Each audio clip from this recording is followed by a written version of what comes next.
द्विवेदी जी कहते हैं कि मनुष्य की प्रगति की दिशा किस ओर बढ़ रही है, हथियार बढ़ाने या हथियार खत्म करने की ओर। हमारे भीतर जो पशुता बची है उसी के कारण नाखून भी बढ़ रहे हैं और उसी के कारण हथियार भी बढ़ रहे हैं। सभ्य समाज इसको नियंत्रित करने का प्रयत्न करता है। द्विवेदी जी इसके लिए आत्मनियंत्रण का मार्ग सुझाते हैं, जो भारतीय परंपरा की देन है। अंग्रेजी के एक शब्द इंडिपेंडेंस का अर्थ वे अनधीनता स्वीकार करते हैं। अनधीनता का आशय है किसी की अधीनता का अभाव, लेकिन यह भारतीय पर्याय नहीं है। भारतीय पर्याय है स्वाधीनता, स्व की अधीनता का भाव। इसे द्विवेदी जी भारतीय संस्कृति की विशेषता मानते हैं। द्विवेदी जी कालिदास के मत का उल्लेख करते हुए स्पष्ट करते हैं कि उनकी दृष्टि पुरातन पंथियों जैसी नहीं है, किंतु अतीत के कोष में मानव जाति की भलाई की कोई बात हो तो हमें उसे अवश्य स्वीकार करना चाहिए। पशु और मनुष्य के अधिकांश व्यवहार एक जैसे हैं, उदाहरण के लिए आहार, निद्रा, भय आदि, किंतु संयम, श्रद्धा, विश्वास, तपस्या, त्याग, संवेदना, सहानुभूति आदि भाव ही मनुष्य को पशु से भिन्न करती है। महाभारत के श्लोक द्वारा द्विवेदी जी इसी सामान्य धर्म की भी बात करते हैं। निबंध के आखिरी अंश में लेखक कहते हैं कि मनुष्य को सुख कैसे मिलेगा। बड़े बड़े नेता कहते हैं कि वस्तुओं की कमी है और मशीन बैठाओ और उत्पादन बढ़ाओ और धन की वृद्धि करो और बाह्य उपकरणों की ताकत बढ़ाओ। एक बूढ़ा था, उसने कहा था, बाहर नहीं भीतर की ओर देखो। हिंसा को मन से दूर करो, मिथ्या को हटाओ, क्रोध और द्वेष को दूर करो, लोक के लिए कष्ट सहो, आराम की बात मत सोचो, प्रेम की बात सोचो, आत्म तोषण की बात सोचो, काम करने की बात सोचो। उसने कहा, प्रेम ही बड़ी चीज़ है क्योंकि वह हमारे भीतर है।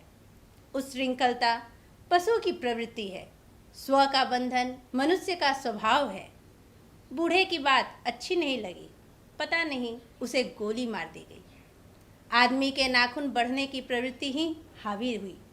मैं हैरान होकर सोचता हूँ, बूढ़े ने कितनी गहराई में बैठकर मनुष्य की वास्तविक चरितार्थता का पता लगाया था। ऐसा कोई दिन आ सकता है जबकि मनुष्य के नाखून का बढ़ना बंद हो जाएगा। प्राणी शास्त्रियों का ऐसा अनुमान है कि मनुष्य का अनावश्यक अंग उसी प्रकार झड़ जाएगा जिस प्रकार उसकी पूंछ झड़ गई है। उस दिन मनुष्य की पशुता भी लिप्त हो जाएगी। शायद उस दिन वह मरणास्त्रों का प्रयोग भी बंद कर देगा। तब तक इस बात से छोटे बच्चों को परिचित करा देना वांछनीय जान पड़ता है कि मनुष्य को अपनी इच्छा है, अपना आदर्श है। बृहत्तर जीवन में अस्त्रों शस्त्रों को बढ़ा देना मनुष्य की अपनी इच्छा की निशानी है और उनकी बाढ़ को रोकना मनुष्य का तकाजा है।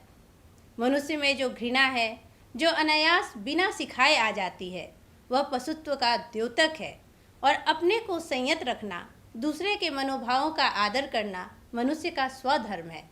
बच्चे यह जाने तो अच्छा हो कि अभ्यास और तप से प्राप्त वस्तुएं मनुष्य की महिमा को सूचित करती हैं। सफलता और चरितार्थता में अंतर है।